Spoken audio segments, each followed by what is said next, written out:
इसके बाद वास्तव में ही पिताजी फूफा जी का मुंह न देख सके। वे यह भी भूल गए कि उनकी कोई बहन भी है। उन्होंने कभी यह जानने की कोशिश नहीं की कि वे लोग कहाँ हैं, किस हालत में हैं। इधर ताऊजी ने बिल्कुल ही नए क्षेत्र में हाथ डाला और अपना एक प्रिंटिंग प्रेस खोल लिया। शुरू में एक साप्ताहिक पत्रिका का प्रकाशन आरंभ हुआ।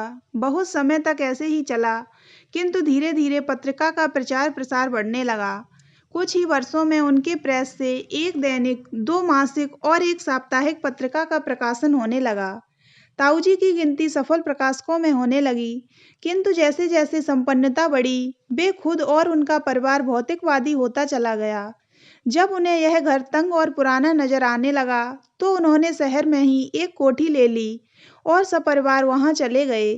इस बीच बहुत कुछ बदल गया था। मैं और भैया जवान हो गए थे। माँ पिताजी ने बुढ़ापे की ओर एक कदम और बढ़ा दिया था। दादी तो और वृद्ध हो गई थीं। सभी अपनी अपनी जिंदगी में इस तरह मसरूफ हो गए कि गुजरे सालों में किसी को बुआ की याद भी नहीं आई। पिताजी ने बुआ से संबंध तोड़ लिया था, लेकिन दादी ने नहीं। इस वजह से पिताजी दादी से नाराज रहते थे और शायद इसीलिए दादी भी बेटी के प्रति अपनी भावनाओं का खुलकर इजहार नहीं कर सकती थी। उन्हें हमेशा बेटे की नाराजगी का डर रहा। बावजूद इसके उन्होंने बुआ से पत्र व्यवहार जारी रखा और बराबर उनकी खोज खबर लेती रहीं। बुआ के पत्रों से ही दादी को समय समय पर सारी बातों का पता चलता रहा।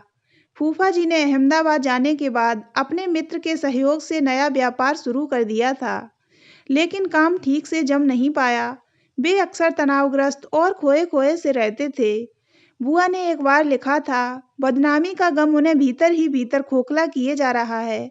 वे किसी भी तरह इस सदमे से उबर नहीं पा रहे हैं। अकेले में बैठकर जाने क्या क्या बड़बड़ाते रहते हैं। समझाने की बहुत कोशिश करती हूँ, पर सब व्यर्थ। कुछ समय बाद बुआ ने लिखा था, उनकी हालत देखकर डर लगने लगा है। उनका किसी काम में मन नहीं लगता है। मुझसे और बच्चों से भी अब बहुत कम बोलते हैं। बुआ को भाइयों से एक ही शिकायत थी कि उन्होंने मामले की गहराई में गए बिना बहुत जल्दी निष्कर्ष निकाल लिया था। यदि ईमानदारी से सच्चाई जानने की कोशिश की गई होती तो ऐसा नहीं होता और वे इस तरह टूटते नहीं। बुआ के दर्द भरे पत्र दादी के मर्म पर कहीं भीतर तक चोट कर जाते थे। मन की घनीभूत पीड़ा जब तब आंसू बनकर बहने लगती थी। कई बार मैंने स्वयं दादी के आंसू पोंछे थे। मैं समझ नहीं पाती थी कि वे इस तरह क्यों उठती रहती हैं, क्यों नहीं बुआ के लिए कुछ करती। यदि फूफाजी निर्दोष हैं, तो उन्हें किसी से भी डरने की क्या आवश्यकता है। लेकिन मेरी अल्प बुद्धि इन प्रश्नों का उत्तर नहीं ढूंढ पाती थी। बुआ के पत्र बदस्तूर आते रहे। उन्हीं के पत्रों से पता चला कि फूफा जी का स्वास्थ्य ठीक नहीं चल रहा। वे अक्सर बीमार रहे और एक दिन उसी हालत में चल बसे। फूफा जी क्या गए, बुआ की तो दुनिया ही उजड़ गई। दादी अपने को रोक नहीं पाईं और उन दुखद क्षणों में बेटी के आंसू पोंछने उनके पास जा पहुंची। जाने से पूर्व उन्होंने पिताजी से पहली बार कहा था, जिसे तू अपना बैरी समझता था वह तो चला गया, अब तू क्यों अड़ा बैठा है, चलकर बहन को सांत्वना दे। मगर पिताजी जैसे एकदम कठोर और हृदयहीन हो गए थे। उन पर दादी की बातों का कोई प्रभाव नहीं पड़ा। दादी क्रोधित हो उठी और उस दिन पहली बार पिताजी को खूब धिक्कारा था। इसके बाद दादी को ताऊजी से कुछ कहने का साहस ही नहीं हुआ था। बुआ ने भाइयों के न आने पर कोई प्रतिक्रिया व्यक्त नहीं की। उन्होंने सारे दुख को पीकर स्वयं को कठोर बना लिया था। पति की मौत पर वे न रोईं न चिल्लाईं, बल्कि वृद्ध ससुर और बच्चों को धीरज बनाती रहीं और उन्हीं के सहयोग से सारे काम निपटाए। बुआ का यह अदम्य धैर्य देखकर दादी भी चकित रह गई थीं, साथ ही खुश भी हुईं। फूफा जी की भांति यदि बुआ भी टूट जाती तो वृद्ध ससुर और मासूम बच्चों का क्या होता। फूफा जी के न रहने के बाद अकेली बुआ के लिए इतने बड़े शहर में रहना और बचे खुचे काम को संभालना संभव नहीं था। सो उन्होंने व्यवसाय को पति के मित्र के हवाले किया और स्वयं बच्चों को लेकर ससुर के साथ गांव चली आईं, जहां अपना पैतृक मकान था और थोड़ी खेतीबाड़ी भी। बुआ को पहली बार मैंने तब देखा था जब वे 3 वर्ष पूर्व ताऊजी के निधन का समाचार पाकर आई थीं।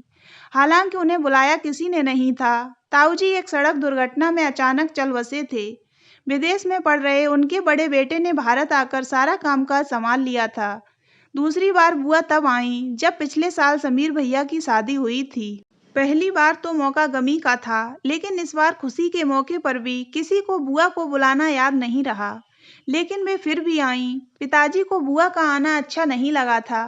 दादी सारा समय इस बात को लेकर डरती रहीं कि बुआ की घोर उपेक्षा तो हो ही रही है, कहीं पिताजी उनका अपमान न कर दें।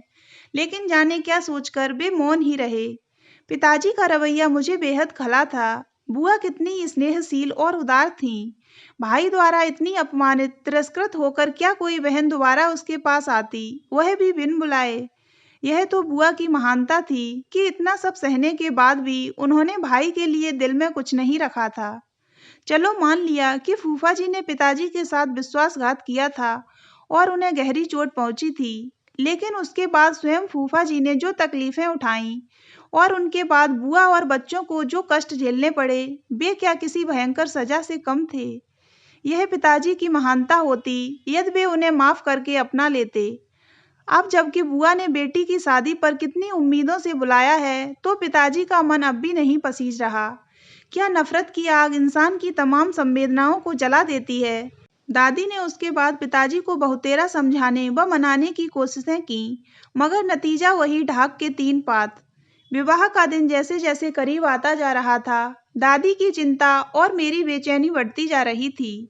ऐसे में ही दादी के नाम बुआ का एक पत्र आ गया। उन्होंने भावपूर्ण शब्दों में लिखा था, अगले हफ्ते तान्या की शादी है, लेकिन भैया नहीं आए। न ही उन्होंने या तुमने ऐसा कोई संकेत दिया है जिससे मैं निश्चिंत हो जाऊं। मैं जानती हूँ कि तुमने भैया को मनाने में कोई कसर नहीं छोड़ी होगी, मगर शायद इस बार भी हमेशा की तरह मेरी झोली में भैया की नफरत ही आई है। माँ, मैं भैया के स्वभाव से खूब परिचित हूँ। जानती हूँ कि कोई उनके फैसले को नहीं बदल सकता, पर माँ, मैं भी उनकी ही बहन हूँ। अपने फैसले पर दृढ़ रहना मुझे भी आता है। मैंने फैसला किया है कि तान्या का कन्यादान भैया के हाथों से होगा। बात केवल परंपरा के निर्वाह की नहीं है, बल्कि एक बहन के प्यार और भांजी के अधिकार की है। मैं अपना फैसला बदल नहीं सकती। यदि भैया नहीं आए तो तान्या की शादी रुक जाएगी, टूट भी जाए तो कोई बात नहीं। पत्र पढ़कर दादी एकदम खामोश हो गईं। मेरा तो दिमाग ही घूम गया। यह बुआ ने कैसा फैसला कर डाला। क्या उन्हें तान्या दीदी के भविष्य की कोई चिंता नहीं। मेरा मन तरह तरह की आशंकाओं से घिरने लगा। आखिर मैं दादी से पूछ ही बैठी, अब क्या होगा। बुआ को ऐसा करने की क्या जरूरत थी। तू नहीं समझेगी, यह एक बहन के हृदय से निकली करुण पुकार है। दादी द्रवित हो उठी। माधवी आज तक चुपचाप भाइयों की नफरत सहती रही, उनके खिलाफ मुंह से एक शब्द भी नहीं निकाला। आज पहली बार उसने भाई से कुछ मांगा है। जाने कितने वर्षों बाद उसके जीवन में वह क्षण आया है जब वह सबकी तरह मुस्कुराना चाहती है, मगर तेरा बाप उसके होंठों की यह मुस्कान भी छीन लेना चाहता है।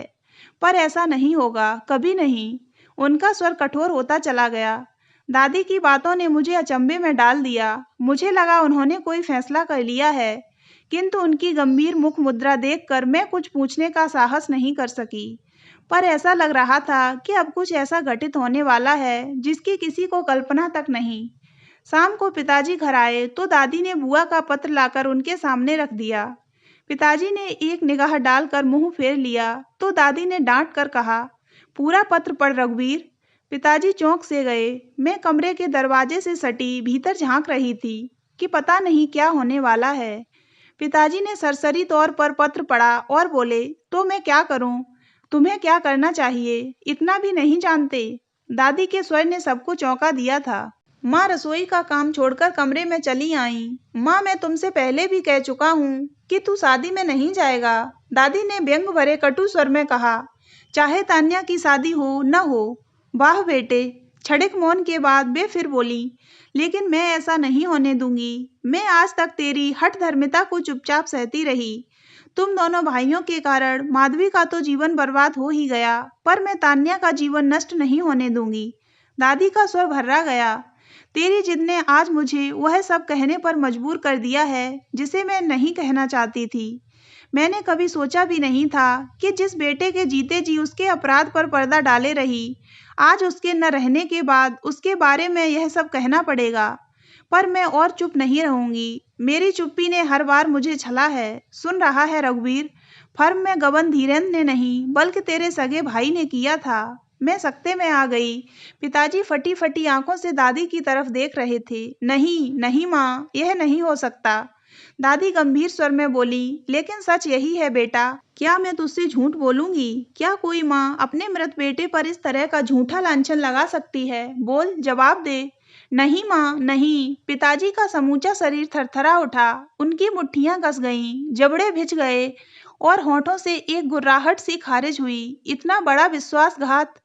फिर सहसा उन्होंने चौंक कर दादी से पूछा, यह सब तुम्हें कैसे पता चला माँ? शायद मैं भी तुम्हारी तरह अंधेरे में रहती और झूठ को सच मान बैठती, लेकिन मुझे शुरू से ही सच्चाई का पता चल गया था। हुआ यूं कि एक दिन मैंने सुधीर और बड़ी बहू की कुछ ऐसी बातें सुन ली जिनसे मुझे शक हुआ। बाद में एकांत में मैंने सुधीर को धमकाते हुए पूछा, तो उसने सब सच सच बता दिया। तो तुमने मुझे यह बात पहले क्यों नहीं बताई? पिताजी ने तड़प कर पूछा। कैसे बताती बेटा? मैं जानती थी कि सच्चाई सामने आने के बाद तुम दोनों भाई एक दूसरे के दुश्मन बन जाओगे। मैं अपने जीते जी इस बात को कैसे बर्दाश्त कर सकती थी? मगर दूसरी तरफ मैं यह भी नहीं चाहती थी कि बेकसूर दामाद को अपराधी कहा जाए और तुम सभी उससे नफरत करो। किंतु दोनों ही बातें नहीं हो सकती थीं। मुझे एक का परित्याग करना ही था। मैंने बहुत बार कोशिश की कि सच्चाई कह दूं, पर हर बार मेरी जबान लड़खड़ा गई। मैं कुछ नहीं कह पाई और तभी से अपने सीने पर एक भारी बोझ लिए जी रही हूँ। बेटी की बर्बादी की असली जिम्मेदार मैं ही हूँ। कहते कहते दादी की आंखों से झरझर आंसू बहने लगे। माँ, यह तुमने अच्छा नहीं किया। तुम्हारी खामोशी ने बहुत बड़ा अनर्थ कर दिया। पिताजी दोनों हाथों से सिर थाम कर धड़ाम से बिस्तर पर गिर गए। माँ और मैं घबरा कर उनकी ओर लपकीं। पिताजी रो पड़े। अब तक मैं क्या करता रहा? अपनी बहन के साथ कैसा अन्याय करता रहा? मैं गुनहगार हूँ, हत्यारा हूँ। मैंने अपनी बहन का सुहाग उजाड़ दिया, उसे घर से बेघर कर डाला। मैं अपने आप को कभी क्षमा नहीं कर पाऊंगा। पिताजी का अंतर्नाद सुनकर माँ और मेरे लिए आंसुओं को रोक पाना कठिन हो गया। हम तीनों ही रो पड़े। दादी ही हमें समझाती रहीं, सांत्वना देती रहीं, विशेषकर पिताजी को। कुछ देर बाद जब आंसुओं का सैलाब थमा, तो दादी ने पिताजी को समझाते हुए कहा, नहीं बेटा, इस तरह अपने आप को दोषी मानकर सजा मत दे। दोष किसी एक का नहीं, हम सबका है। वह वक्त ही कुछ ऐसा था, हम सब परिस्थितियों के शिकार हो गए। लेकिन अब समय अपनी गलतियों पर रोने का नहीं, बल्कि उन्हें सुधारने का है। बेटा, अभी भी बहुत कुछ ऐसा है जो तू संवार सकता है। दादी की बातों ने पिताजी के संतप्त मन को ऐसा संबल प्रदान किया कि वे उठ खड़े हुए और एकदम से पूछा, समीर कहाँ है? समीर भैया उसी समय बाहर से लौटे थे। जी पिताजी।